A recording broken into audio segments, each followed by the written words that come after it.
Gaza और Lebanon में जंग चल रही है। ईरान के द्वारा इजराइल पर हमला किया गया है और इस बार यह हमला ड्रोन से नहीं बैलिस्टिक मिसाइल से किया गया है। आज इस वीडियो में हम जानेंगे कि क्या वजह है कि ईरान के द्वारा इजराइल पर इतना बड़ा हमला किया गया। आज मैं आपको 5 बड़ी वजह जो है वो बताऊंगी, वीडियो को पूरा देखिएगा।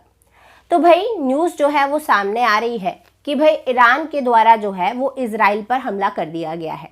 मंगलवार रात को 10 बजे ये हमला जो है वो किया गया है और इस बार ईरान ने जो हमला किया है वो ड्रोन से नहीं किया है। इस बार हमला जो किया गया है वो बैलिस्टिक मिसाइल से किया गया है। करीबन 200 बैलिस्टिक मिसाइल्स जो हैं वो इजराइल पर दागी गई हैं और बताया जा रहा है कि जो 90% मिसाइलें हैं वो बिल्कुल जगह पर लगी हैं। तो कहने का मतलब ये है कि ये हमला जो है वो काफ़ी बड़ा है। अप्रैल में भी ईरान ने इजराइल पर हमला किया था, लेकिन उस समय जो हमला किया गया था वो ड्रोन्स के जो थ्रू था वह किया गया था। अब बात आती है कि भाई वजह जो है वो क्या है कि इतना बड़ा हमला जो है वो ईरान ने इजराइल पर किया।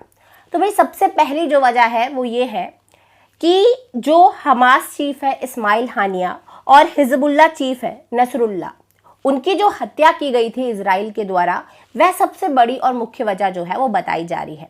एक्चुअल में हुआ क्या था, तो ईरान के 2 महत्वपूर्ण संगठन हैं, पहला है हमास और दूसरा है हिजबुल्लाह।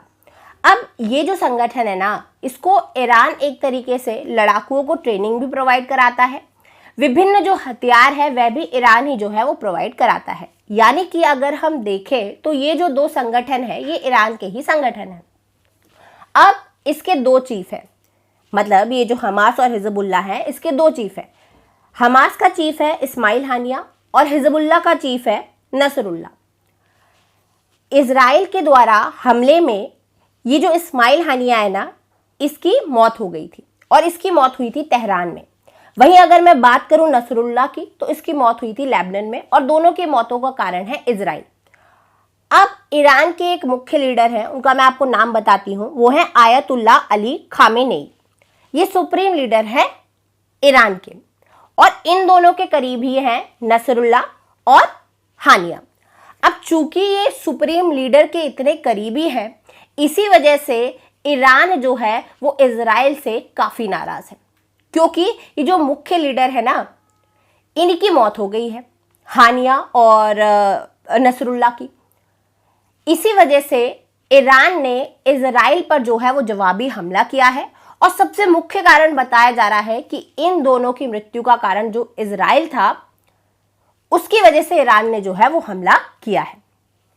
अब हम जानते हैं दूसरे रीजन को। दूसरा रीजन है जो फाइटर्स हैं हमास और हिजबुल्लाह के, उनका मनोबल बढ़ाना जो है वो ईरान का इजराइल पर हमला करने का मुख्य रीजन है। देखिए भाई, ये मैं आपको क्यों बोल रही हूँ सेकेंड रीजन में। देखिए होता क्या है, कोई भी संगठन है, ठीक है, उसके जब भी चीफ की, या कहना चाहिए जो मुख्य लीडर होता है ना, जब उसकी हत्या हो जाती है या उसकी मौत हो जाती है, तो पूरे तरीके से जो संगठन है वो कमजोर पड़ जाता है। जो फाइटर्स लड़ रहे होते हैं, लीडर्स की मौत के बाद उनका जो मोटिवेशन होता है, मनोबल होता है, वो कम हो जाता है। तो सेकंड रीजन ये है कि ईरान जो है इन फाइटर्स का मनोबल बढ़ाना चाहता है, संगठन का जो लड़ रहे हैं। तो सेकंड रीजन ये है। थर्ड रीजन जो है वो ये है कि अमेरिका के झूठे वादे। अब आप बोलेंगे भाई अमेरिका बीच में कहां से आ गया, तो देखिए भाई, अमेरिका के बीच में आने का रीजन है, जब इस्माइल हानिया की मौत हुई थी, ठीक है, तेहरान में इजराइल ने जब हमला किया था, तो ईरान के ऊपर दबाव बनाया जा रहा था कि भाई आप जो है वो इजराइल को जवाब दें। ये जो सुप्रीम लीडर हैं आयतुल्लाह अली खामेनेई, इन्होंने कहा था कि आप जो है वो इजराइल पर हमला कर दो। लेकिन उस समय क्या हुआ था, तो उस समय अमेरिका जो है वो बीच में आ गया। अमेरिका ने अपनी डिप्लोमेटिक रणनीति का इस्तेमाल किया, वो बीच में आ गया और उसने कहा कि भाई इजराइल को जो है वो हम बोलेंगे कि आप ऐसा ना करें। अब जब अमेरिका ने इजराइल से बात की, तो ये जो बात है उसका कोई नतीजा नहीं निकला।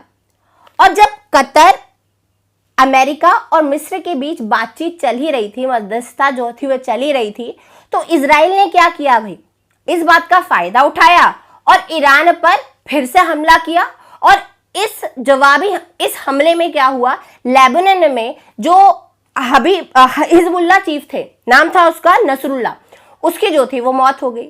अब देखिए दो चीफ की मौत हो चुकी है। तो अमेरिका का झूठा वादा कि भाई हम जो है वो गाजा में सीज फायर जो है वो करेंगे, है ना, जो वादा किया था अमेरिका ने, जो गाजा में 1 साल से हमले हो रहे हैं उस पर सीज फायर का जो वादा किया गया था अमेरिका के द्वारा, वो भी झूठा साबित हुआ। कुछ बातचीत का कोई असर ही नहीं दिखा, कोई नतीजा ही नहीं मिला। तो थर्ड रीजन है अमेरिका के झूठे वादे। अब आता है चौथा रीजन। चौथा रीजन है राष्ट्रपति पजेशिकियान पर बन रहा था दबाव। अब देखिए ऐसा क्या हुआ कि ये जो राष्ट्रपति हैं पजेशिकियान ये बीच में आ गए। एक्चुअल में हुआ क्या था, ये जो राष्ट्रपति है ना, इनका शपथ ग्रहण समारोह था और इस शपथ ग्रहण समारोह में जो हानिया थे, इस्माइल हानिया, वो आए थे राजकीय मेहमान बनकर। अब ऑब्वियस सी बात है, राजकीय मेहमान बनकर आए हैं। इस टाइम पर इजराइल ने क्या किया भाई, हमला कर दिया किस पे, ये आपके हानिया पे। तो जब इस पे हमला किया गया इसकी मौत हो गई। अब आप सोचिए कि राजकीय समारोह में मौत हुई है, वो भी चीफ की, कितनी बड़ी बात है ईरान के लिए। तो जब इसकी मौत हुई तो भाई ऑब्वियस सी बात है, ये जो सुप्रीम लीडर है, क्या नाम है इनका भाई, खामेनेई, इसके द्वारा दबाव बनाया गया राष्ट्रपति पर कि आप जो है वो इजराइल पर हमला करो, क्योंकि इतने बड़े चीफ को इजराइल ने क्या है भाई मार दिया। तो उस टाइम पर ये जो राष्ट्रपति हैं पजेशिकियान, ये नहीं माने, इन्होंने मना कर दिया। लेकिन जब फिर से इजराइल ने लेबनान में नसरुल्लाह को मार गिराया, तब लोगों का दबाव बढ़ा राष्ट्रपति पर। ये जो सुप्रीम लीडर्स हैं इनका दबाव भी जो है वो बना ये राष्ट्रपति पर। तब जाकर ईरान ने एक जवाबी कार्यवाही में जो है वो इजराइल को जवाब दिया। फिफ्थ रीजन है, ईरान अपनी ताकत का एहसास इजराइल को दिखाना चाहता है। भाई ये जो रीजन है ये सबसे बड़ा है। क्यों मैं ऐसा बोल रही हूं, तो इतना कुछ ईरान के साथ हो गया, इजराइल जो है उसने उसके चीफों को मार गिराया। अब ईरान की तरफ से भी जवाबी कार्यवाही की जाएगी। तो एक तरीके से जवाबी कार्यवाही जो है वो ईरान कर रहा है ताकि वो दुनिया की नजरों में कमजोर जो है वो इजराइल के सामने ना दिखे। हुआ क्या, इजराइल के प्रधानमंत्री हैं, उनके द्वारा ईरान के बारे में बातें जो है वो कही जा रही हैं। संयुक्त राष्ट्र मंच पर भी नेतन्याहू ने कहा था कि हम ईरान को जो है वो चेतावनी दे रहे हैं। एक तरीके से चेतावनी जो थी वह दी थी।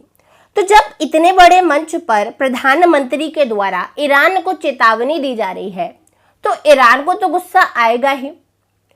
दुनिया के सामने ईरान को कमजोर दिखाया जा रहा है।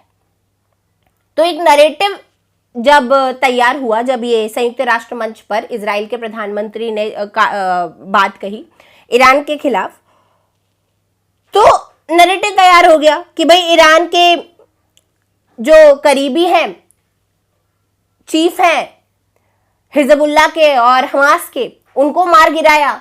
सुप्रीम लीडर के भी वह करीबी थे और ईरान कुछ कर ही नहीं रहा है।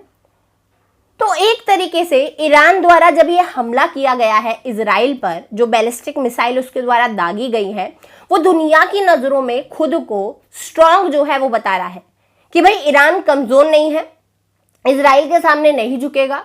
और ये जो जवाबी हमला किया गया है वो ईरान अपनी ताकत जो है वो इजराइल को दिखा रहा है दुनिया के सामने।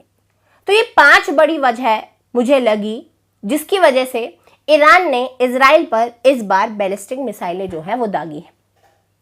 आप इसके बारे में क्या सोचते हैं, या कोई वजह मुझसे छूट गई है, कमेंट बॉक्स में मुझे जरूर बताएं। चैनल पे नए हैं तो सब्सक्राइब कर दीजिएगा। मिलते हैं नेक्स्ट वीडियो में। Thank you so much.